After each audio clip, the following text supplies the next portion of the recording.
Pentakosta ketiga artinya pencurahan Roh Kudus yang dahsyat di zaman now. Yang kedua, penuaian jiwa terbesar dan terakhir. Yang ketiga, bangkitnya generasi Yeremia. Anak-anak muda yang dipenuhi Roh Kudus, cinta mati-matian kepada Tuhan Yesus, tidak kompromi terhadap dosa, dan akan bergerak memenangkan jiwa. Yang keempat, dari Indonesia ke bangsa-bangsa, gerakan ini dari timur ke barat dan akan kembali ke Yerusalem. Yang kelima, kuasa untuk menyelesaikan amanat agung. Mazmur 91. Dalam lindungan Allah, orang yang duduk dalam lindungan yang Maha Tinggi dan bermalam dalam naungan yang Maha Kuasa akan berkata kepada Tuhan, tempat perlindunganku dan kubu pertahananku, Allahku yang kupercayai. Sungguh Dia akan melepaskan engkau dari jerat penangkap burung, dari penyakit sampar yang busuk. Dengan kepaknya Ia akan melindungi engkau, di bawah sayap-Nya engkau akan berlindung. Kasihan-Nya adalah perisai dan pagar tembok. Engkau tak usah takut terhadap kedahsyatan malam, terhadap panah yang terbang di waktu siang, terhadap penyakit sampar yang berjalan di dalam gelap, terhadap penyakit menular yang mengamuk di waktu petang. Walau 1000 orang rebah di sisimu dan 10.000 di sebelah kananmu, tetapi itu tidak akan menimpamu. Engkau hanya menontonnya dengan matamu sendiri dan melihat pembalasan terhadap orang-orang fasik. Sebab Tuhan ialah tempat perlindunganmu, yang Maha Tinggi telah Kau buat tempat perteduhanmu. Malapetaka tidak akan menimpa kamu, dan tulah tidak akan mendekat kepada kemahmu. Sebab malaikat-malaikatnya akan diperintahkannya kepadamu, untuk menjaga engkau di segala jalanmu. Mereka akan menatang engkau di atas tangannya, supaya kakimu jangan terantuk kepada batu. Singa dan ular tedung akan kau langkahi. Engkau akan menginjak anak singa dan ular naga. Sungguh hatinya melekat kepadaku, maka aku akan meluputkannya. Aku akan membentenginya, sebab dia mengenal namaku. Bila ia berseru kepadaku, aku akan menjawab. Aku akan menyertai dia dalam kesesakan. Aku akan meluputkannya dan memuliakannya. Dengan panjang umur akan kukenyangkan dia, dan akan kuperlihatkan kepadanya keselamatan daripadaku.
Kami semakin taat dan takut akan Engkau, Yesus. Tuhan aku keberatan, teruskan dan digoyang-goyang.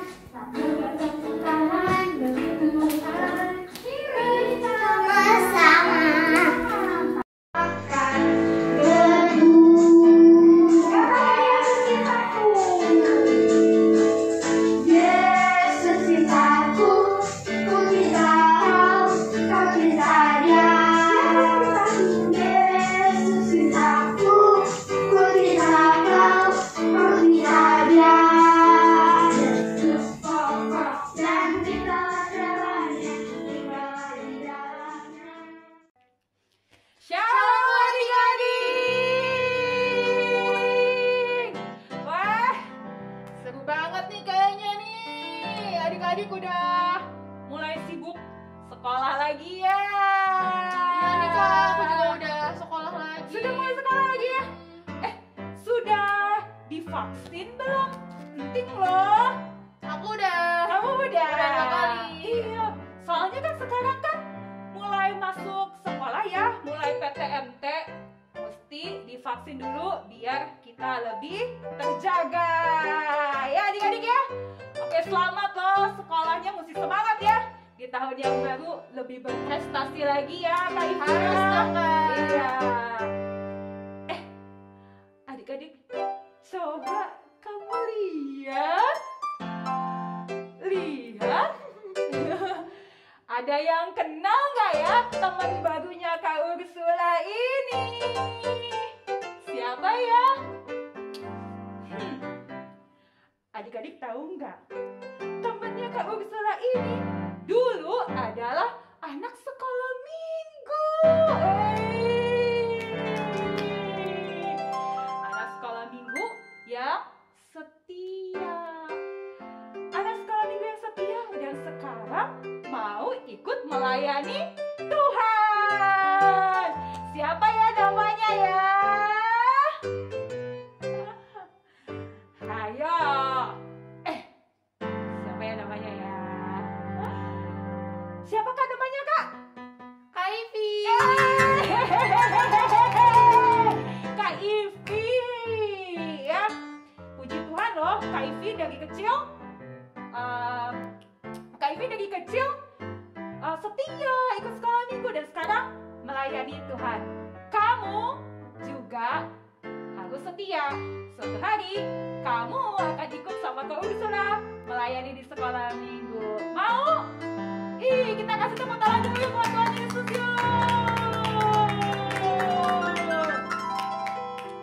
yuk adik-adik.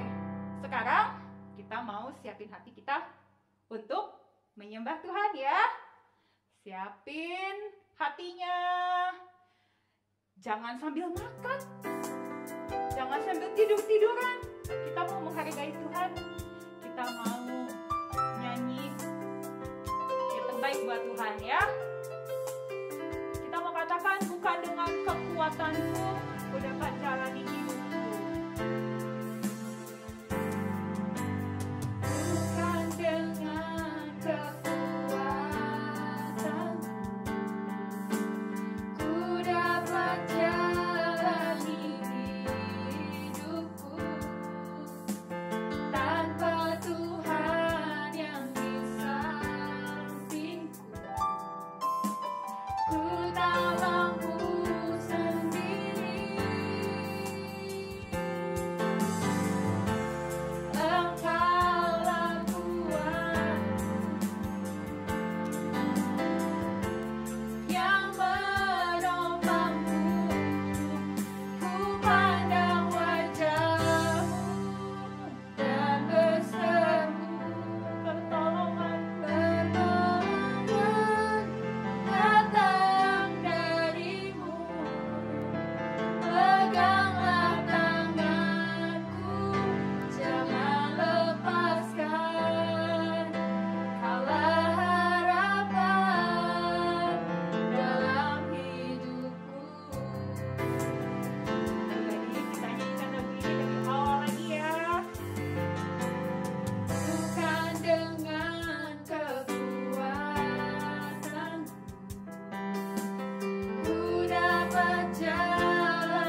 Engkau yang menyertai jalan-jalan kami Tuhan. Sekalipun kami masih kecil, tapi kami tahu Tuhan Yesus yang akan selalu tuntun kami. Terima kasih Tuhan Yesus, Engkau sangat baik. Hari ini Tuhan Yesus, kami mau buka hati kami untuk bersorak-sorai, untuk memuji-muji nama Tuhan. Kami berdoa Tuhan Yesus, Engkau bertahta di atas setiap puji-pujian yang kami naikkan. Karena hari ini kami mau bersuka cita di dalam Engkau. Terima kasih Tuhan Yesus. Mari Tuhan Yesus hadir urapi setiap kami di rumah kami masing-masing. Biar nama Tuhan yang disenangkan ketika kami nyanyi menyembah Tuhan Yesus. Dalam nama Tuhan Yesus kami sudah berdoa dan kami siap memuji Tuhan. Haleluya, sama-sama katakan amin.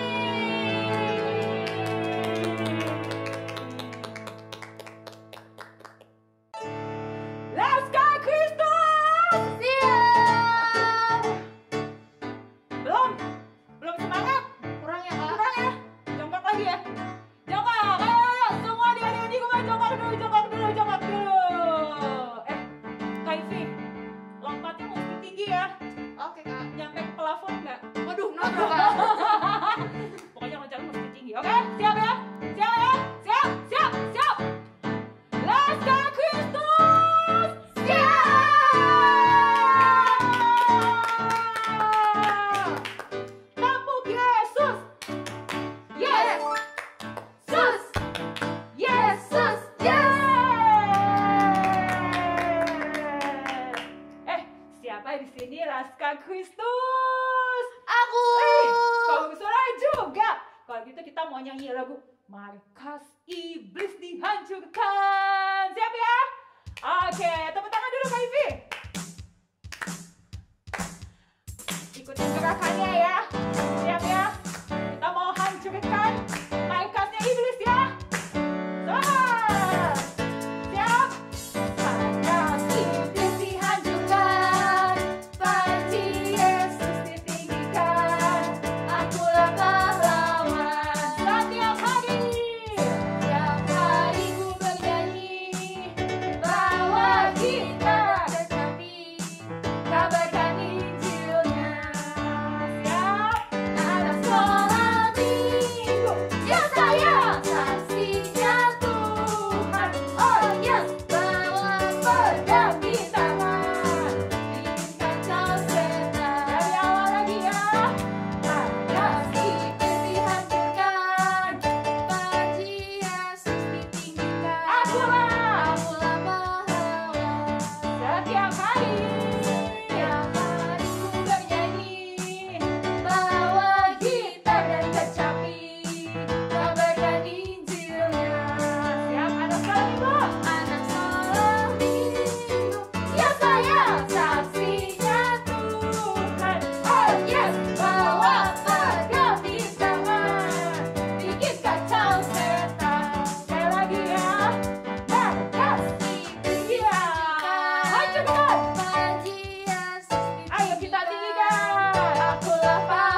kita mau berdoa syafaat. Siapin hatinya. Boleh duduk dulu. Lipat tangannya, tutup matanya. Teman kamu akan berdoa syafaat bersama-sama dengan kita. Mari teman-teman kita berdoa. Yesus, terima kasih untuk kami. Tuhan Yesus, berkati kita yang dalam jatuh Tuhan Yesus. Dan juga berkati guru-guru sekolah minggu Tuhan Yesus, supaya dia semangat untuk ajarin kita mengenal Tuhan Yesus lebih more. Tuhan Yesus, terima kasih Tuhan Yesus untuk kesembuhan yang kamu berikan pada kita Tuhan Yesus. Dan juga susi Tuhan Yesus, berkati juga pemimpin Tuhan Yesus, dan juga kita berkati Presiden Jokowi Tuhan Yesus, supaya dia bisa memimpin semua yang ada di Indonesia ini, supaya kita mengenal Tuhan Yesus yang Amin. Yuk, adik-adik, mari kita satukan hati kita. Kita lebih serius lagi, karena Tuhan telah memberikan kasih-Nya untuk kita. Mari kita menyanyikan lagu Kasih yang Sempurna.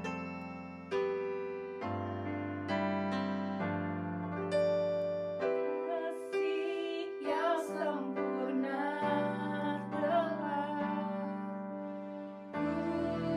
terima darimu, bukan karena kebaikanku, hanya oleh kasih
Adik-adik, yuk kita tundukkan kepala kita.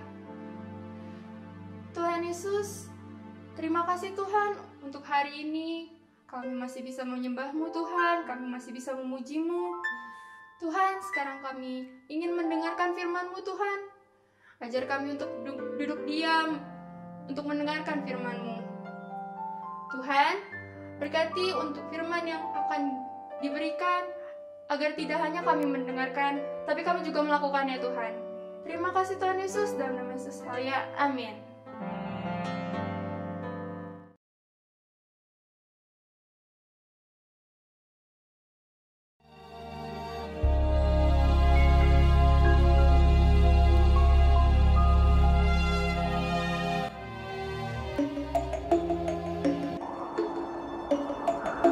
Maka Yesus dibawa oleh Roh ke padang gurun untuk dicobai iblis.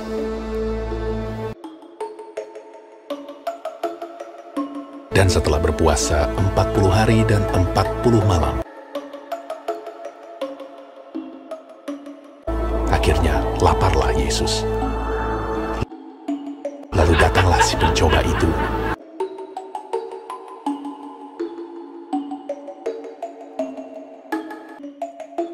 dan berkata kepadanya, "Jika engkau anak Allah, perintahkanlah supaya batu-batu ini menjadi roti."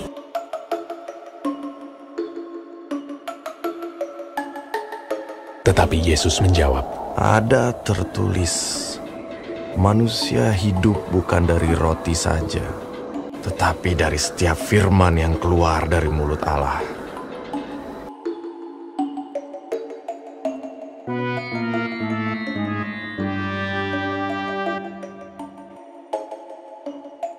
Kemudian iblis membawanya ke kota suci dan menempatkan dia di bubungan bait Allah. Lalu berkata kepadanya, "Jika engkau anak Allah, jatuhkanlah dirimu ke bawah, sebab ada tertulis mengenai engkau, Ia akan memerintahkan malaikat-malaikatnya, dan mereka akan menatang engkau di atas tangannya, supaya kakimu jangan terantuk kepada batu." Yesus berkata kepadanya, Ada pula tertulis, janganlah engkau mencobai Tuhan Allahmu.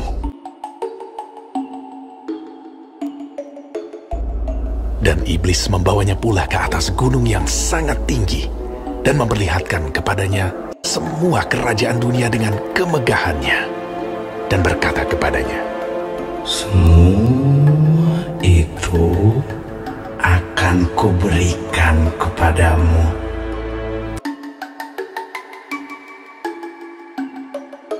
jika engkau sujud menyembah aku.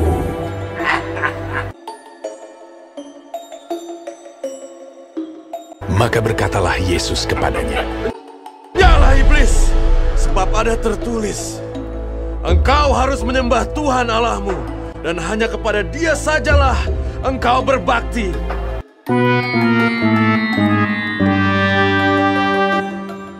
Lalu iblis meninggalkan dia.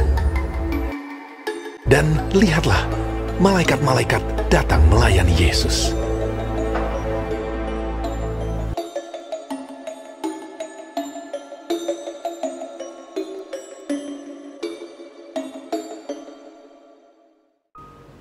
Shalom adik-adik semua, puji Tuhan, baru saja kita menyaksikan firman Tuhan di tayangan sebelumnya, yaitu yang diambil dari kitab Matius, pasal yang keempat, ayat yang pertama sampai ayat yang ke-11.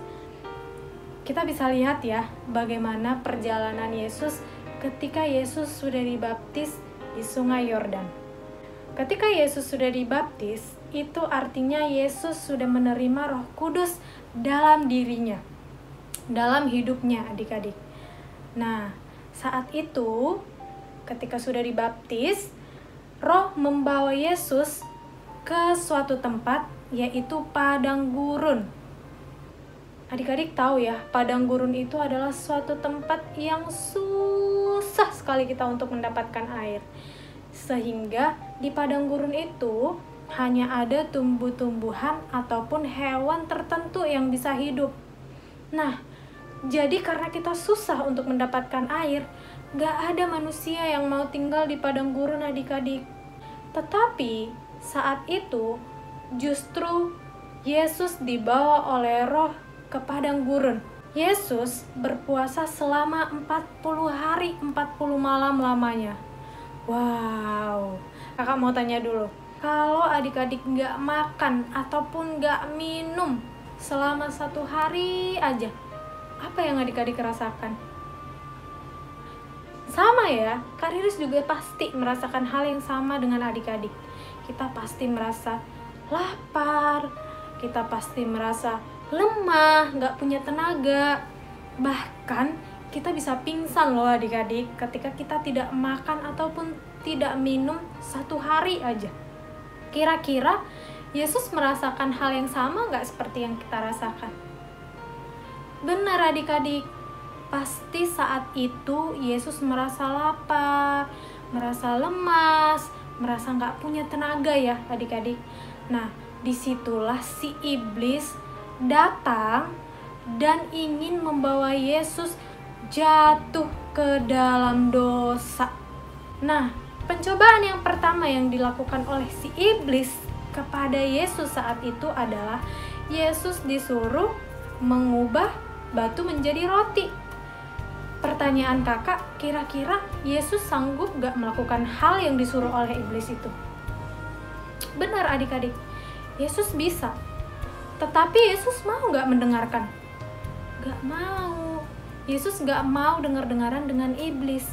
Karena Yesus tahu hanya Tuhan sajalah yang harus didengarkan oleh Yesus. Gak mau mendengarkan siapapun, termasuk gak mau mendengarkan iblis saat itu. Nah, akhirnya Yesus menjawab tegas kepada si iblis. Manusia hidup bukan dari roti saja, tetapi dari setiap firman yang keluar dari mulut Allah. Nah, saat itu juga iblis merasa gagal melakukan hal untuk membuat Yesus jatuh ke dalam dosa. Iblis pun gak berhenti. membawa Yesus ke dalam dosa. Lalu si iblis masih tetap bersemangat, dengan licik dia mencari cara lain. Saat itu Yesus dibawa oleh iblis ke bait suci, ke hubungan bait suci, dan si iblis menyuruh Yesus untuk menjatuhkan diri. Nah, dari video itu kita lihat ya adik-adik, Yesus tidak mau mendengarkan apa yang iblis bilang. Benar ya? Tetap gagal lagi. Tetapi iblis juga nggak merasa selesai sampai di situ adik-adik. Tetap berusaha. Pokoknya Yesus itu harus jatuh ke dalam dosa, kata si iblis. Jadi dia nggak berhenti-berhenti adik-adik.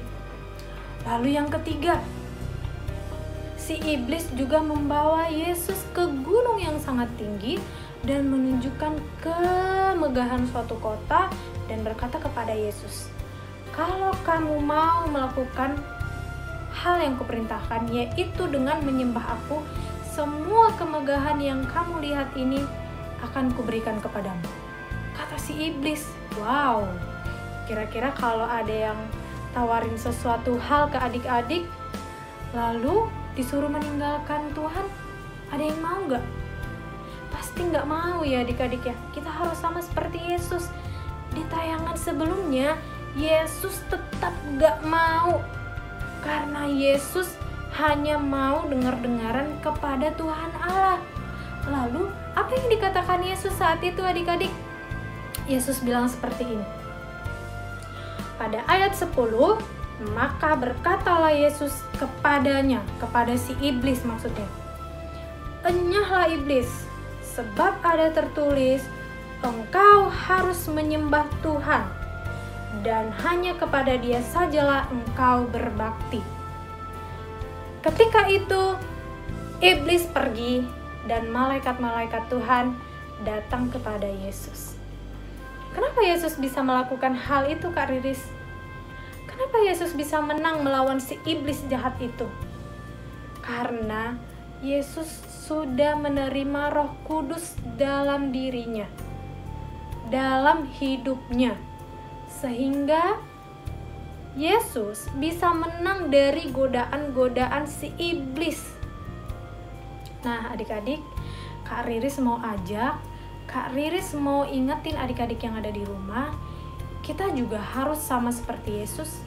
Kita harus terima Roh Kudus, minta kepada Tuhan melalui doa yang sungguh-sungguh, buka hati adik-adik, bicara kepada Tuhan dengan sungguh-sungguh melalui doa, supaya melalui Roh Kudus kita diberikan kekuatan oleh Tuhan setiap hari untuk bisa menang dalam menjalani hidup kita sehari-hari. Jadi kita bisa melakukan hal-hal yang Tuhan mau dalam hidup kita. Sama seperti Yesus menang melawan cobaan yang diberikan oleh iblis saat Yesus di padang gurun. Adik-adik, semoga firman Tuhan yang Kak Riris bagikan hari ini bisa memberkati adik-adik di rumah, bisa mengingatkan adik-adik untuk selalu menerima Roh Kudus dalam hidup adik-adik. Kita lipat tangan, kita mau berdoa. Terima kasih Tuhan, kami mengucap syukur atas firman Tuhan yang masih boleh kami dengarkan pagi hari ini. Tuhan Yesus, terima kasih ya, kami sudah diingatkan melalui firman Tuhan yang dibagikan oleh Kak Riris di pagi ini. Tuhan, kami anak-anak Tuhan mau menerima Roh Kudus-Mu dengan sungguh-sungguh ya Tuhan. Biar kiranya Tuhan, Roh Kudus-Mu yang selalu mengingatkan kami, supaya kami sama seperti Yesus menang melawan iblis. Tuhan Yesus, biar kiranya Tuhan yang memakai kami menjadi anak-anak yang luar biasa, anak-anak yang taat dan cinta sama Tuhan. Terima kasih Tuhan Yesus, kami berdoa dan mengucap syukur. Haleluya. Amin.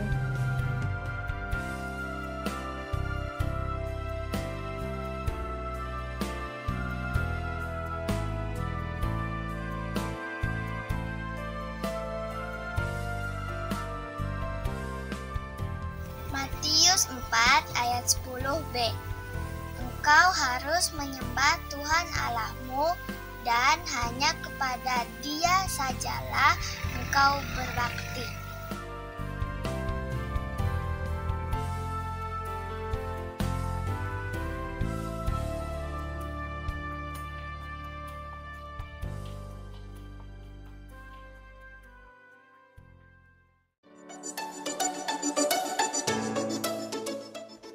Shalom adik-adik, sekarang kita akan membuat aktivitas seperti ini. Yuk adik-adik sama-sama kita buat. Pertama, siapkan bahan, ada kertas buffalo, ada gunting, ada pulpen, ada stik es krim, stabilo berwarna, dan penggaris. Selanjutnya, gambar pola bintang di kertas buffalo menggunakan pulpen dan penggaris seperti ini hasilnya. Lalu setelah digambar, gambar tersebut digunting menjadi bintang seperti ini. Beri warna pada pinggiran bintang menggunakan warna apa saja yang adik-adik punya, menggunakan stabilo ataupun pensil warna.